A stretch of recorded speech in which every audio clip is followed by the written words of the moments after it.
Shabbat Shalom. So once again we come with the Torah and to see what is the purpose of reading Torah during the Shabbat. Many times I know there is confusion and misunderstanding, but we want once again put some things straight. Jehovah is not a liar. Let every man be a liar, but Jehovah is the truth. So we're going to see today in the Parashah Miketz that there is no coincidence, no hazard about the coming of Yeshua. And this is Torah revelation. This is not man-made revelation. This is the truth as it is written in the prophet of old. We read, I will quote from two portions today. It's from the book of Ecclesiastes, in the first chapter, verse 9. The thing that has been, it is which shall be. And that which is done is that which shall be done. There is no news under the sun.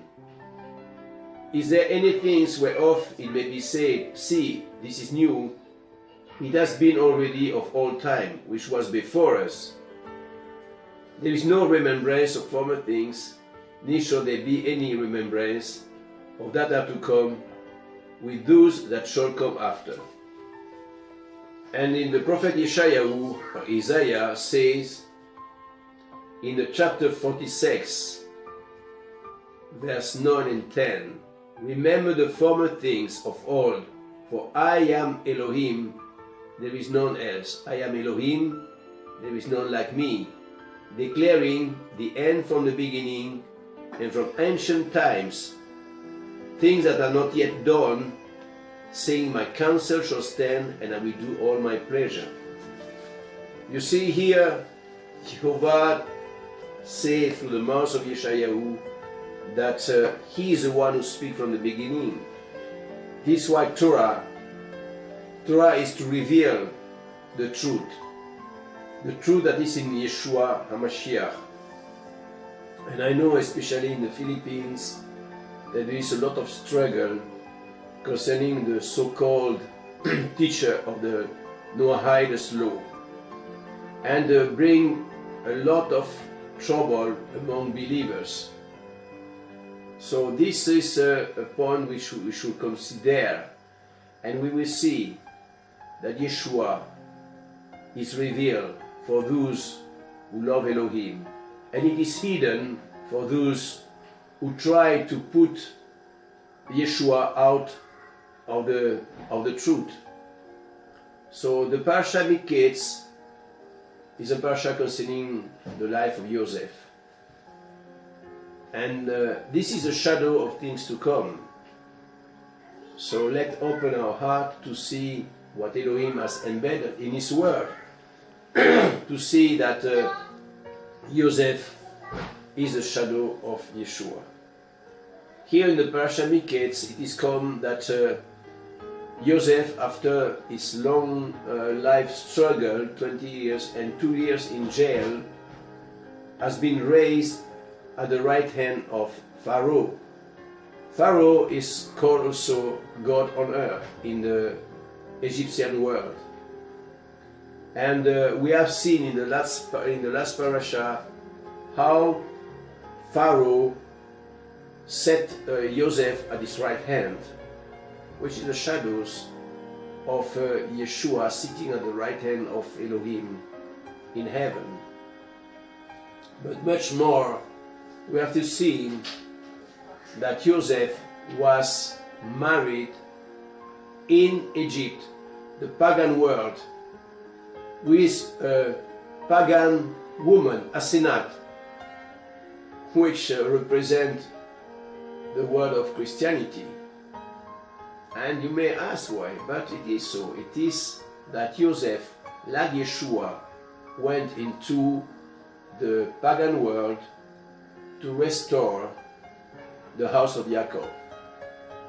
And he married a pagan woman, and from her he has two children. He has the first one, which was Manasseh, and the second one, Ephraim. And these two names have meanings and represent exactly the struggle of the house of Israel in the pagan world. So to know more, you will have to read the blog, the Parashah. So we have seen in the from Parashah that Joseph and Benjamin are the children of Jacob and Rachel. And we have seen that Rachel represents also the believers who are still in bondage with their idols. If you don't have seen, you have to watch the video to understand. Here we see that Joseph is married to Asenat, a pagan woman, and gave him two children, Ephraim and Manasseh. If you want to understand the Ephraim or the house of Israel, you will have to read the book of Hosea. The prophet Hosea speaks about Ephraim and his attitude, and this is what we see today among believers. I mean believers, not Christians. I say of Torah keepers. We need to learn from it and to understand that we still have the struggle with our flesh. And Ephraim attitude is a boastful attitude, as it was from Joseph when he was young. This was Joseph, if you remember, was a boastful boy. He was 17 years old, and this is why what brought problem to him. So now we have to understand.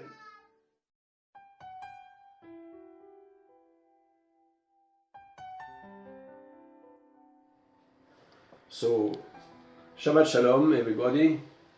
Today we have the Parashah Miketz. This is a part 2, so I hope you have already watched the introduction. Here we study the life of Joseph, which is a shadows of the life of Yeshua. And we will explain and see how it is that we can discern. In fact, the prophet Yeshayahu tells us in chapter 46, if I remember well, that Elohim speak the end from the beginning. The book of the first book is called Genesis in English, but in Hebrew it is called Bereshit, which means beginning. And here we see the life, excuse me, the life of Joseph is the shadow of things to come. And if we go into details, we can speak very long to explain that. But we will take some places to show how it works, and for the rest you will have to read in my blog as I post with the video. Now, Joseph is now 20 years in Egypt, situation of change, and Pharaoh, we recognize him to be the one who will save Egypt from the famine. He will save Egypt from the famine. These words are very important to understand, because if we look in parallel between Joseph and Yeshua, we will understand what is the meaning. Okay. Even if you look today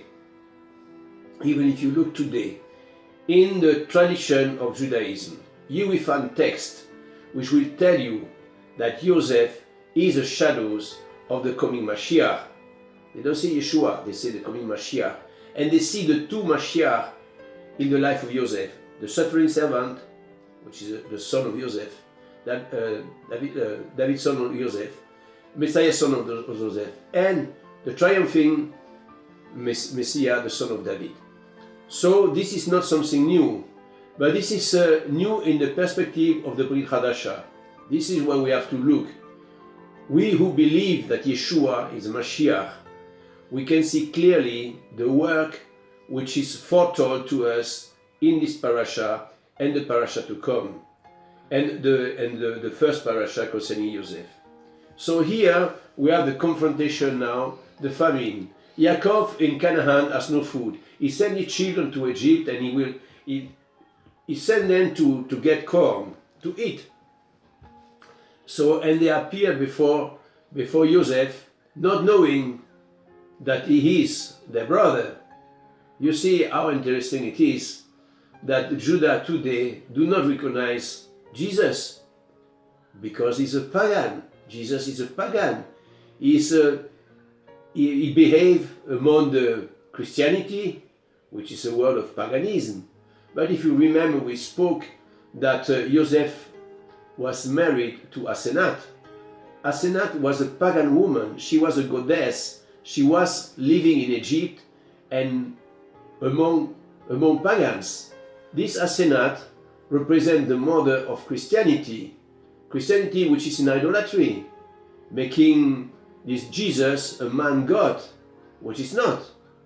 And we had from the other side Joseph's mother, Rahel, who represent the house of Israel, okay, through Joseph, and who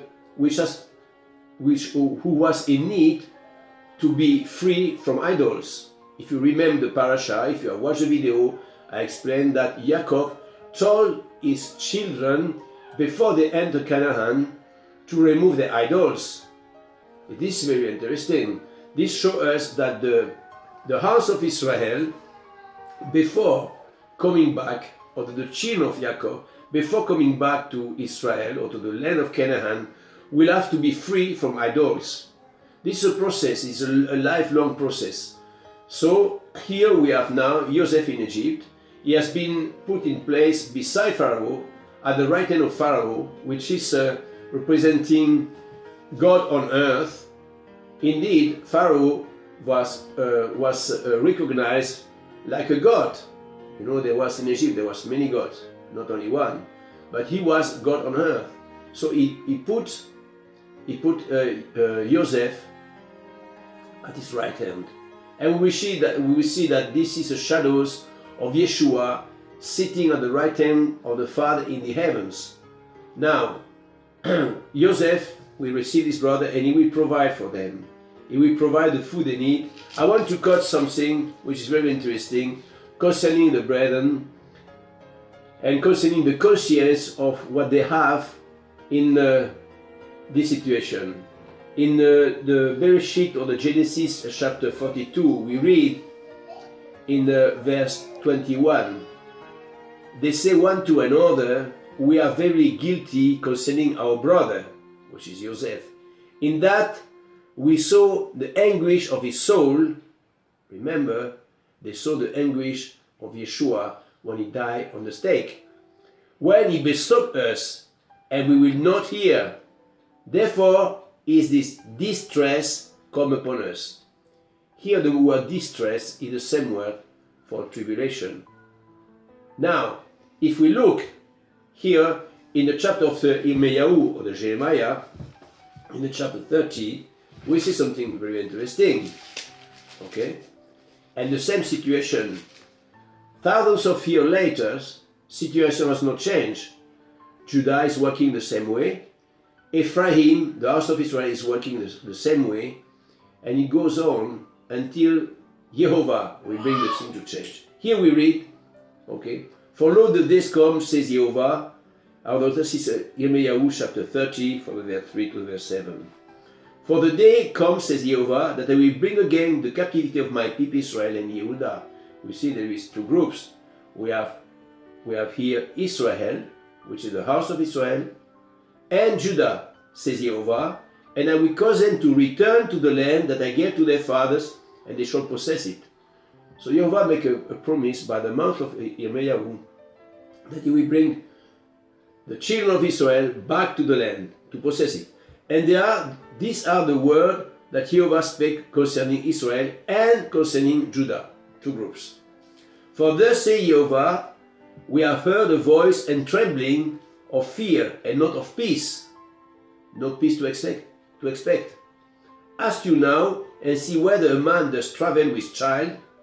Wherefore do I see every man with his hand on his loins, as a woman in travel. And all faces are turned unto paleness. Alas, for that day is great, so that none is like it. It is even the time of Jacob's trouble or distress, but he shall be saved out of it.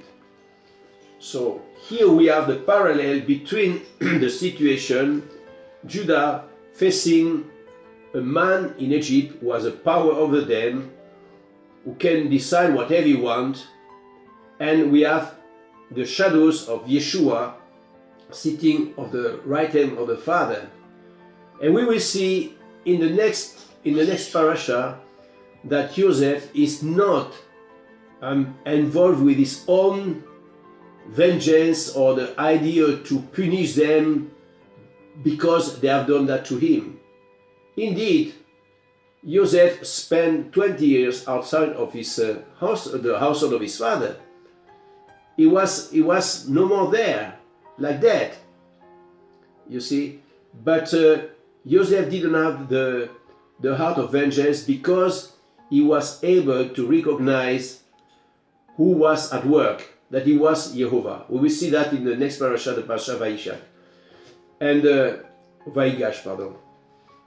And now for Joseph, he wants to see how his brethren react toward him. Okay? And Judah is in need to change. We will see now in this parasha how Judah take the position to defend Benjamin. For the history, we know that after the split, after the reign of Solomon, during the split of the two houses, the northern kingdom and the southern kingdom, Benjamin, for the most, remained with Judah and the Levites. So they joined themselves, so that today we have in Judah, the so-called Judah, which is another story, we could speak about that, is a mixed world. The world of Judah today is not like we have in the Torah, because Benjamin and Levite have been assimilated to Judah. There is no more temple, so the Levites are considered as Jew. The term Jew is a wide term which encloses Yehuda, Benjamin, Levites, and even Edomites, and even other groups. So today it's not so clear, but the day will come when Jehovah will put an end to this story and the true Judah will come out of it. But it's important to know that Yehuda is with Benjamin. That is very important for our story in the Torah. We see here the Torah is working, and we will see now the process of revelation of Joseph to his brethren, which is heralded by the prophet Zechariah in chapter 12, when a day to come, very soon, Yeshua will reveal himself also to Judah. So this is what we will learn in the next parasha. So in this Parashah Miketz, like in the other parasha, we need to train ourselves to understand that the study of the Torah during the Shabbat has a purpose. And this purpose is to reveal, first of all, the life of our ancestors from the beginning to the end. Secondly, to see the work of Yeshua through the Torah, as Shaul or Paul did when he got the revelation of Yeshua. And we will see that many times Paul is quoting from the Torah with his own eyes, and he has understood what many today do not understand. Now, concerning Joseph, Joseph's name was given by his father, if you remember. Now, in Egypt, Pharaoh changed the name of Joseph. And this is very interesting. The name of Joseph is a revealer of secrets. Okay, and this is how the tradition give it. But today, when we see Joseph, which is a shadow of Yeshua, but the name of Yeshua was changed in the pagan world, in Christianity, to Jesus. You see, there is a parallel. Today, I know there is a lot of legalism and think because this man is called Jesus, that he has nothing to do with Yeshua. No, it's not so. I was among those who years ago thought that you cannot speak the name Jesus because it is not his name. It's true. It's true. As we grow, and we discover the name Yeshua. We should avoid to use the name Jesus, because it's not his name. Indeed, Jesus or Jesus or the whatever, his name is Yeshua or the Yahushua or the Yehoshua. It's not this name Jesus. But don't forget, Joseph's names was also changed. And this is something very important. The work of Joseph was in Egypt to provide food for his brethren. The work of Yeshua today is to provide spiritual food for all those who seek him. And Jesus, unfortunately, will provide just a part of it. He will not provide all, because Jesus do not teach to keep the Torah. You see, so here we have the parallel. And Joseph, we don't know. We don't know if they kept the Torah in Egypt. We don't know. We suppose. We don't know if they kept the Shabbat. We don't know if what they were doing. We know that Joseph was faithful to his father's teaching. Okay, so we shouldn't become religious and to accept things we don't know. Suffice to say that Joseph is really the shadows of the coming Mashiach, Yeshua, the one who will do the work from Elohim, as we will see in the next parasha. So now we will finish this parasha Miketz, and we will see you again in the next parasha with the story of Joseph, who will now reveal himself to his brethren. So I will say Shabbat Shalom and Shabbat Tov to all.